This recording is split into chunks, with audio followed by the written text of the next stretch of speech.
Ya, dimulai ya. Assalamualaikum warahmatullahi wabarakatuh. Waalaikumsalam warahmatullahi wabarakatuh. Selamat pagi anak-anak. Bagaimana kabarnya? Baik, Pak. Ketemu lagi ya dengan saya Pak Ferry. Kita nanti akan belajar di KD 3.13, yaitu pada sistem pelumas. Ya. Kalian sudah membaca materi yang saya berikan di LMS? Belum? Sudah, Pak. Sudah. Oke, nanti kita pelajari bareng-bareng untuk hari ini. Sudah, Pak. Ya, sebelumnya kita belum mulai pelajaran, sebaiknya kita berdoa dulu supaya diberi kelancaran. Semoga ilmunya nanti bermanfaat. Oke, silakan. Salah satu memimpin doa. Ya, silakan. Berdoa.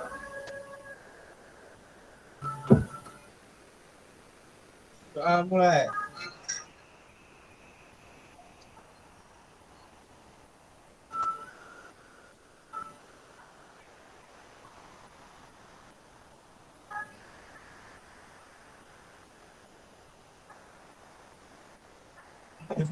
Ini. Oke.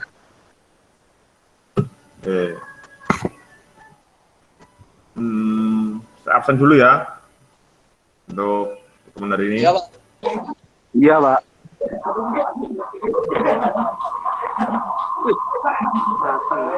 Roman, Hadir, Pak. Ilham Eko,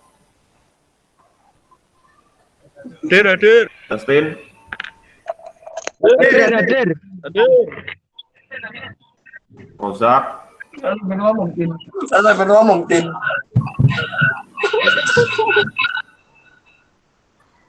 Oke, semua ya ini hari ini. Masuk semua. Iya, Pak, ada semua. Oke, kita langsung jam-jol.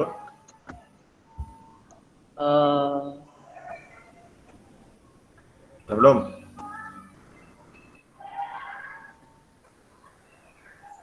Halo. Cek. Halo, sudah muncul belum? Ya, Pak. Ya. Nanti kita pelajari yaitu mendiagnosa sistem kerusakan pada pelumas ya. Diagnosis kerusakan sistem pelumas. Oke, sebelumnya saya ingin bertanya pada kalian,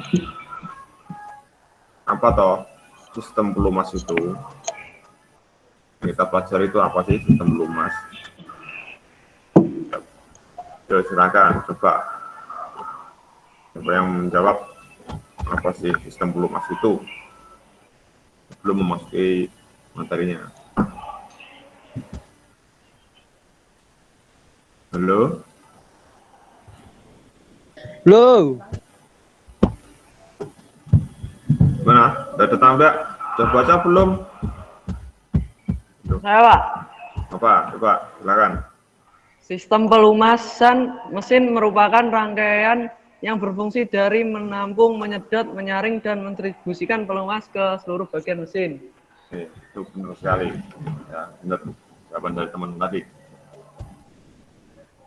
Ya, kita lanjut ke fungsi sistem pelumas seperti ini.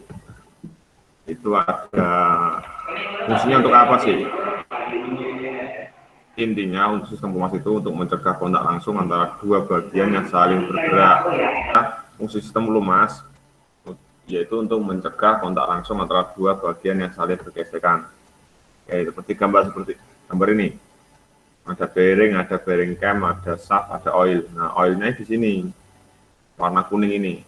Dia untuk melapisi bagian yang saling bergesekan antara bearing, shaft, dan bearing cam. Itu dilapisi.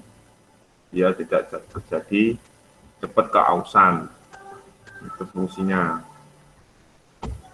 Ini lagi ada fungsinya lagi, menghindari kontak langsung Untuk sistem pelumas itu juga ada dibagi dua, ada yang 4 tak dan 2 tak. Itu oli melumasi seluruh komponen mesin itu untuk 4 tak. Kalau 2 tak melumas gigi transmisi dan ruang engkol terpisah. Karena ini untuk 2 tak ada oli sampingnya juga kan. Oli mesin dia untuk LPG transmisi. Kalau oli samping itu untuk ruang engkolnya, jadi terpisah.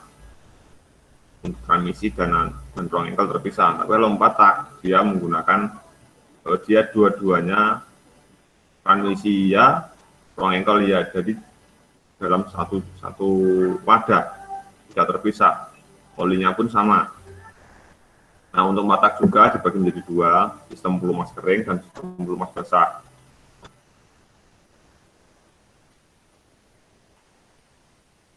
Yang tahu enggak sistem kering dan sistem pelumas basah itu ada yang tahu enggak seperti apa? Coba. Yang tahu enggak? Ayo, silakan didiskusikan dengan temannya. Sistem pelumas kering itu apa? Sistem pelumas basah itu apa? Sistem pelumas kering adalah suatu sistem pelumasan di mana pada tangki minyak pelumas di tempat di ruang mesin sehingga ruang cutter selalu kering. Sistem pelumas basah adalah suatu sistem pelumasan yang menggunakan tangki oli pada bak engkol sehingga ruang bak engkol selalu basah. Oh iya bener. Ya kalau kering itu tempatnya baknya tampungan olinya terpisah di luar dari bak yang biasanya nggak akan tahu. Kalau sistem pelumas basah itu olinya ada di satu komponen pada mesin di bak oli. Betul sekali teman-teman tadi. Nah kan ya. Seperti ini gambarannya untuk sistem pelumas kering.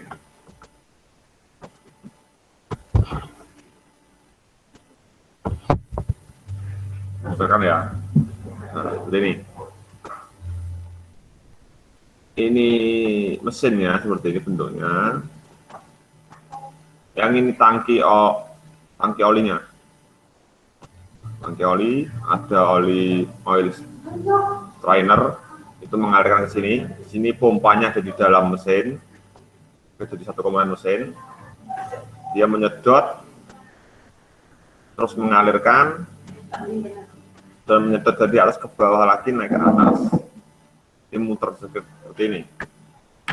Nah, untuk sistem pelumas kering, oli ditampung di luar ruang engkol. Terdapat 2 pompa, yaitu pompa penghisap dan pompa penekan. Jadi ada 2 pompa di sini. Oil pumpnya ada 2, penyedot dan penekan. Nah, ini sistem pelumas kering pada 4 tak. Lihat ini tankinya di sini juga ada 2, satu, pompanya ada 2.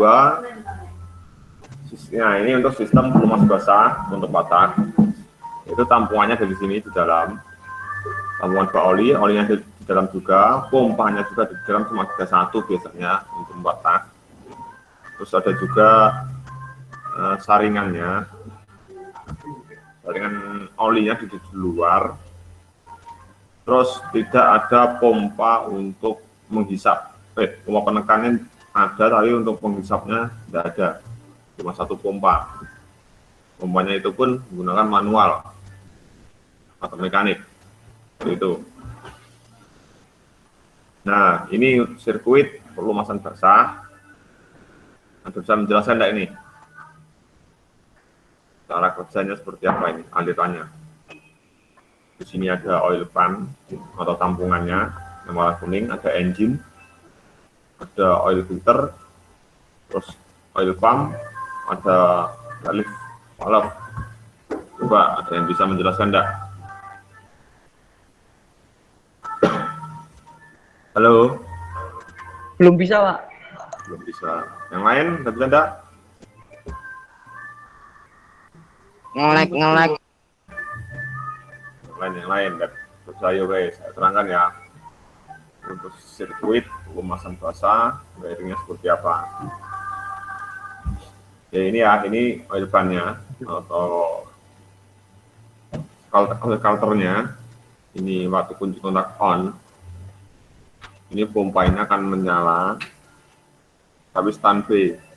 Terus dia akan masuk ke oil pumpnya berputar, di standby masuk ke oil filter. Oil filter ini akan masuk juga ke filter elemen, maksudnya terus disalurkan menuju engine, dan engine nanti akan turun ke oil pan-nya. Nah, tapi di sini kenapa kok ada relief valve, ada juga bypass. Nah, kalau tekanannya tinggi pada oil pump, ini ada yang menuju oil filter, ada juga yang kembali lagi ke pompa. Jadi diputar begini, kalau ada berlebih yang dialirkan, olinya yang dialirkan berlebih, dia akan keluar di sini kembali naik ke atas. Nah, di sini juga ada bypass. Kalau sudah karena terlalu banyak oli yang disalurkan, dia akan kembali atau disalurkan di sini langsung menuju valve bypass, langsung keluar pada oil filter, outnya atau keluarnya, jalan keluar dari oil filter, karena ada yang berlebih tadi atau kurang juga ditambah di sini. Terus masuk ke engine, melumasi komponen-komponen dalam mesin, setelah itu akan turun sendiri tanpa adanya bantuan untuk menghisap. Jadi kan kalau yang sistem kering itu kan ada 2 pompa, kalau ini ada pompanya cuma ada 1 ada di sini, ya untuk menekan saja, untuk mengalirkan. Terus selanjutnya ini sistem pelumas basah pada mobil 4 tak seperti ini. Ini ada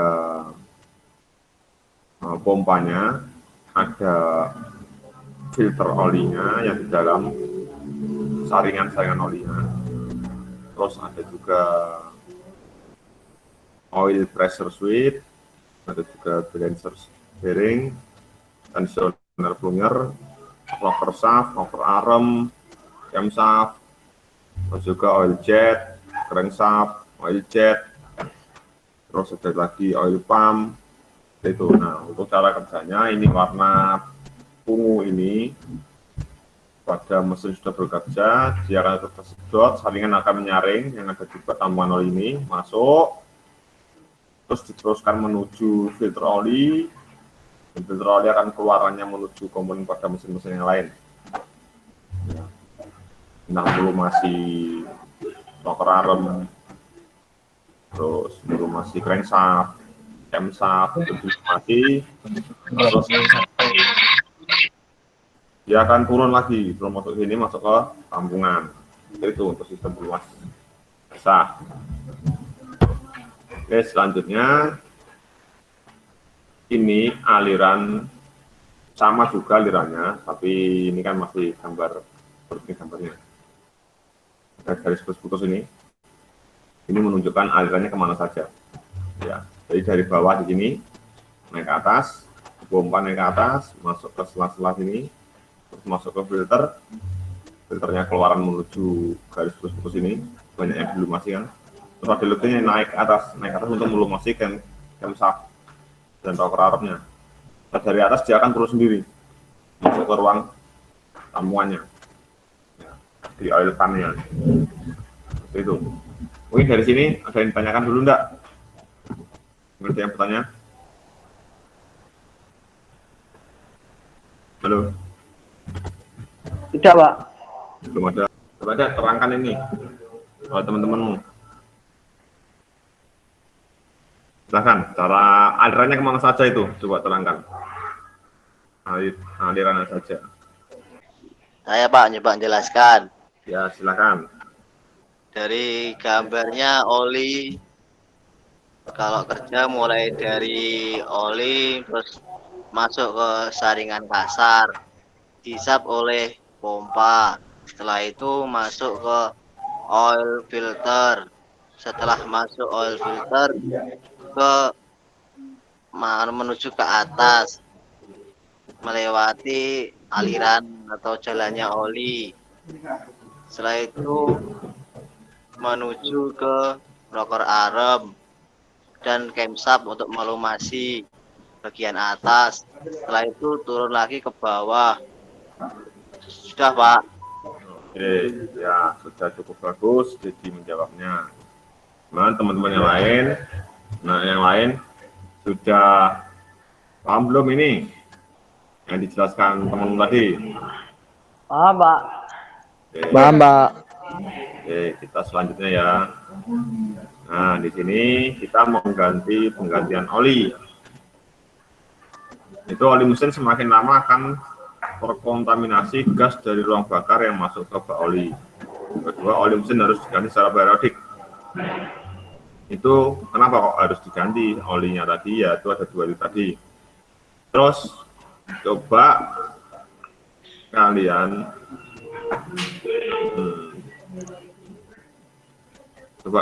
bagaimana sih cara prosedur penggantiannya? Itu silakan coba dijawab atau didiskusikan teman-temanmu. Bagaimana atau caranya kita mengganti oli pada mesin, gantian oli? Coba silakan dijawab. Prosedurnya seperti apa toh?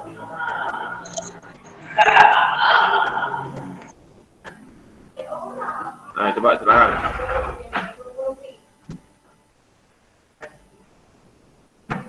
Halo. Pertama, Oh, gimana? buat posisi mobil lebih tinggi.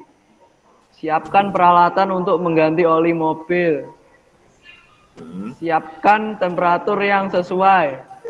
Apanya temperatur itu? Temperatur piye maksudnya? Gimana itu? Kenapa, Pak? Temperatur yang sesuai itu apa maksudnya? Kok temperatur yang sesuai? Suhu mesin harus dingin, Pak. Harus ini. Ya, terus. Buka penutup mesin dan knop tempat ganti oli. Terus. Buka baut penguras oli. Lepaskan filter oli. Kuras oli hingga habis. Tutup baut penguras oli. Pasang kembali filter oli. Tuangkan oli yang baru. Hidupkan mesin mobil. Itu ya benar, intinya benar, tapi saya jelaskan lebih apa ya, lebih benar prosedurnya. Yaitu kita mobil datang semua ya, masih kondisi panas, diamkan dulu kira-kira 10 menit. Setelah itu dibuka kapnya, dicabut dipsticknya, terus tutup oli yang di cover itu dibuka. Setelah itu disiapkan tampungan olinya atau bak oli, terus baut yang ada di counter kendori dibuka, terus ditunggu sampai habis olinya. Sudah selesai habis, sambil dilepas filternya, terus disiapkan filter baru. Sudah olinya sudah habis, baru ditutup. Ya, bautnya di counter ditutup, dipsticknya dibersihkan. Setelah itu dimasukkan dipsticknya, oli filternya diganti yang baru, terus baru olinya yang baru dimasukkan dengan ukuran kalau mengganti 3,5 liter, kalau tidak mengganti filter itu 3 liter, seperti itu.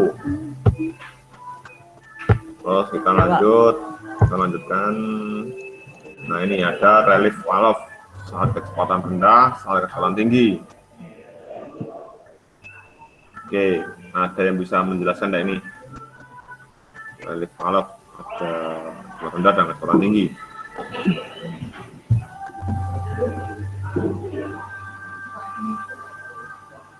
Coba silakan Dedi menjawab. Coba relief valve itu ada 2, saat kecepatan rendah dan saat kecepatan tinggi. Coba jelaskan itu seperti apa? Bisa ada 2 seperti itu. Ada 2 kondisi.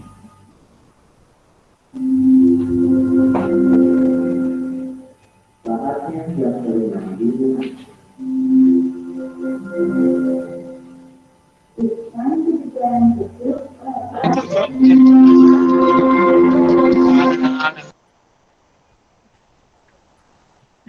menjawab, Pak. Kalau kecepatan rendah, olinya itu langsung menuju ke oil filter. Tapi kalau kecepatan tinggi, pegasnya itu tertekan karena tekanan oli yang tinggi sehingga dia kembali ke oil pan. Sudah, Pak. Jadi kalau kecepatan tinggi tidak ada oli yang menuju filter, seperti itu, Dad.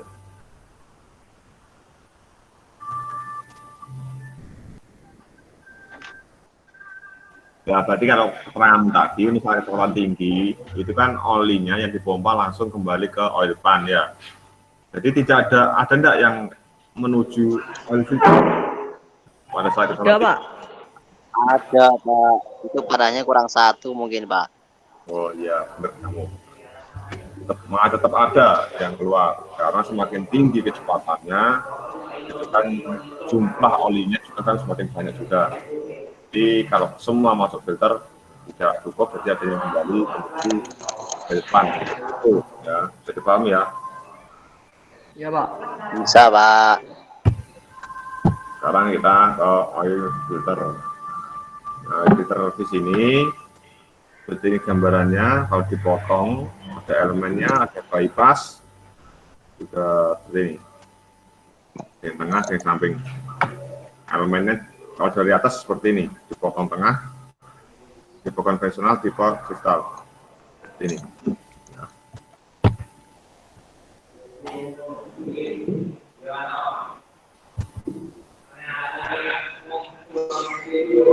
Oke, kita selanjutnya pemeriksaan sistem pelumas. Ya.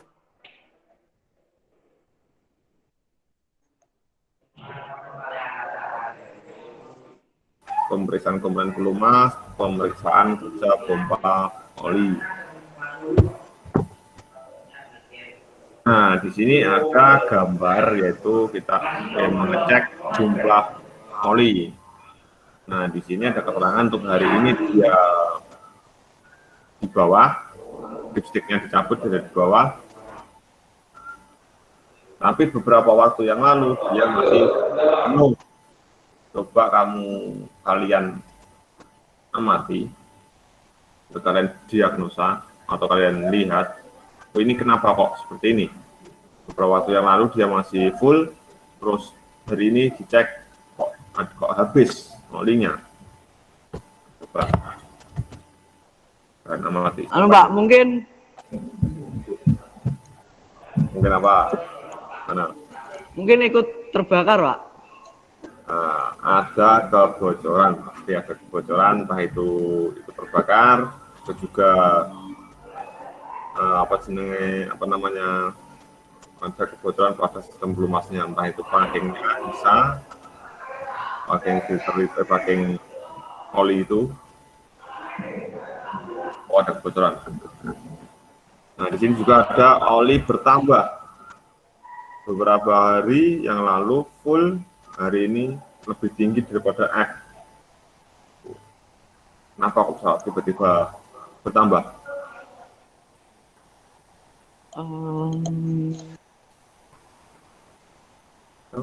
Bisa jawab?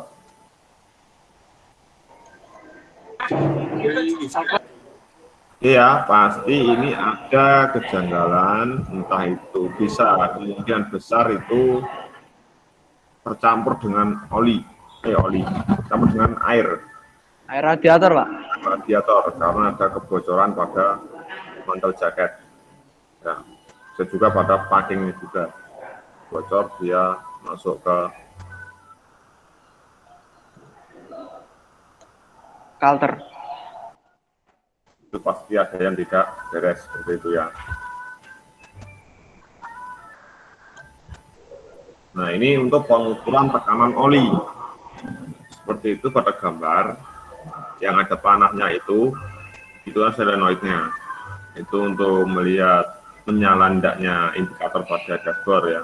Tapi untuk tekanannya, menggunakan tekanan kita menggunakan manometer.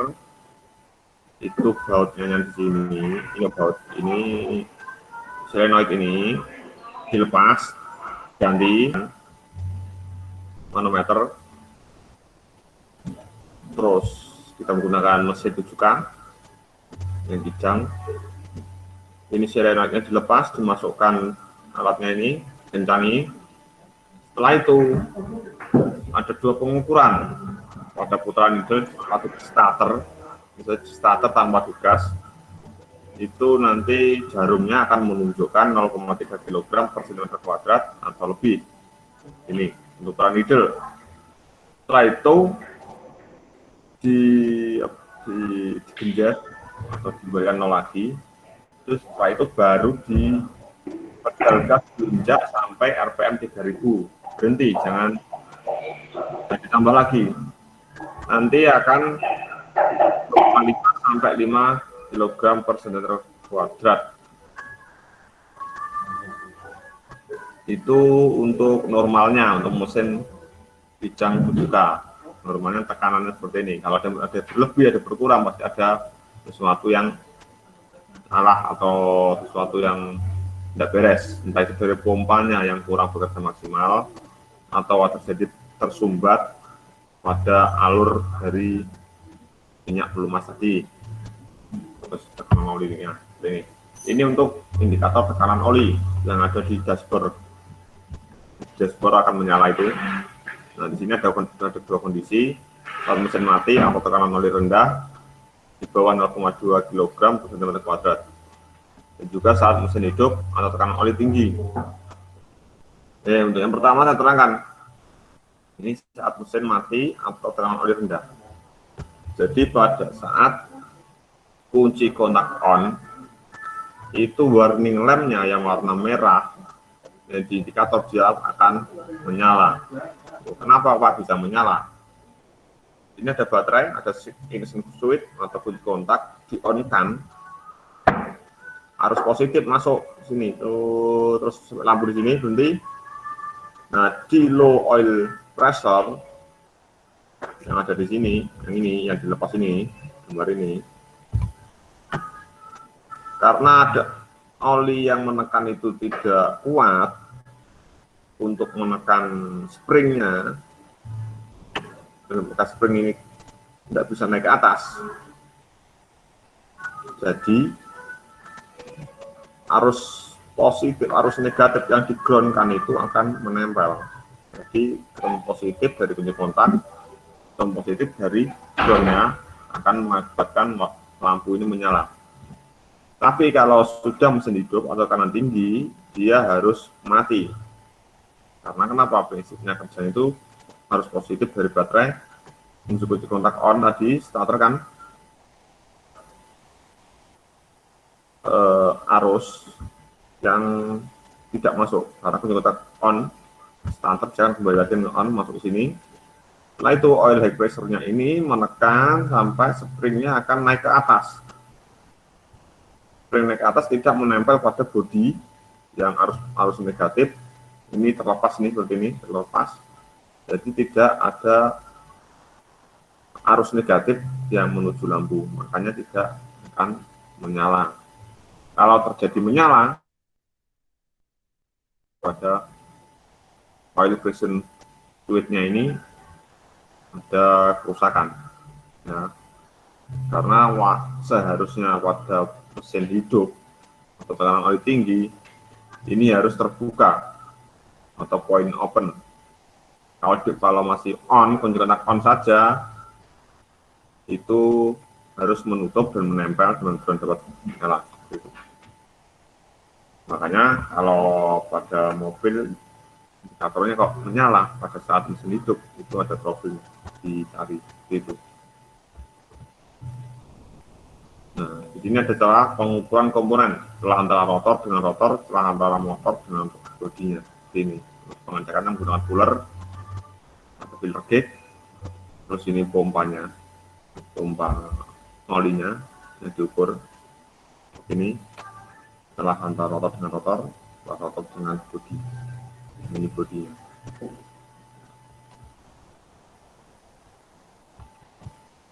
Oke, dari ini semua tadi Gimana? Ada yang ditanyakan? Mana? Ayo, ditanyakan. Belum, Mbak. Belum ada. Ada. Oke, jadi yang kita pelajari tadi, kita evaluasi, kita review. Yang pertama tadi apa? Fungsi pelumas tadi apa? Anda masih ingat enggak? Yang tadi, pelumas. Sebagai seperti apa? jarak supaya tidak terjadi keausan, Pak. Itu fungsi paling utamanya kan, membatasi jarak tadi kan. Seperti ini. Nah, tadi ya. Nah, mencegah kontak langsung antara dua bagian yang saling bergesekan itu fungsi utamanya ya. Terus juga kita harus memeriksa juga kan, memeriksa kondisi oli secara rutin itu. Terus tadi sistem pelumas dibagi menjadi berapa? Ada yang ingat nggak? Sistem pelumas dua apa saja? Sistem pelumas kering dan sistem pelumas basah. Bedanya apa di mana? Ya enggak, bedanya di mana? Bedanya ada di kalter tempat penyimpanan oli. Jika sistem basah itu selalu basah, selalu ada olinya. Ya, lalu ada olinya pada kalter. Kalau yang sistem kering, kandungan olinya dipisah dengan bisa dengan mesinnya di luar itu. Oke, nanti setelah ini setelah pelajaran hari ini saya selesaikan, nanti kalian saya beri soalnya bisa kalian lihat pada LMS, ada tentang evaluasi, kalian kerjakan di situ, ada 10 soal dikerjakan. Untuk mengerjakannya itu kalian bisa membaca materi yang saya sampaikan tadi, yang saya jelaskan tadi, ada juga yang ada di bahan ajarnya di LMS. Kalian baca dulu, terus kalian mengerjakan soal evaluasi. Dan di situ juga ada video untuk sistem pelumas dan fungsi oli pada mesin. Ini ada duanya. Ya. Tapi nanti kalian tinggal klik saja di LMS, ada video, itu kalian klik saja langsung muncul nanti. Oke. Ya, tidak perlu dicari-cari. Untuk deadline-nya mengerjakan itu sampai nanti jam 9 malam, secara otomatis ditutup. Nah, ya bisa dimengerti tugasnya apa? Ya, Pak. Oke. Untuk mengakhiri hari ini, kita bertemu lagi minggu depan untuk melanjutkan materi hari ini. Kalau ada pertanyaan lagi, silakan WA di grup. Ada kesulitan apa? Silakan ditanyakan di situ. Oke, Pak.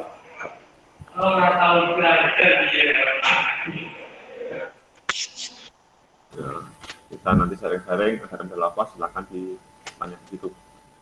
Untuk sekian ya pertemuan hari ini. Kita bisa diakhiri. Kita berdoa dulu. Berdoa mulai. Berdoa selesai. Amin. Oke, selamat pagi. Jaga kesehatan kalian ya. Dan keluyuran. Wassalamualaikum warahmatullahi wabarakatuh.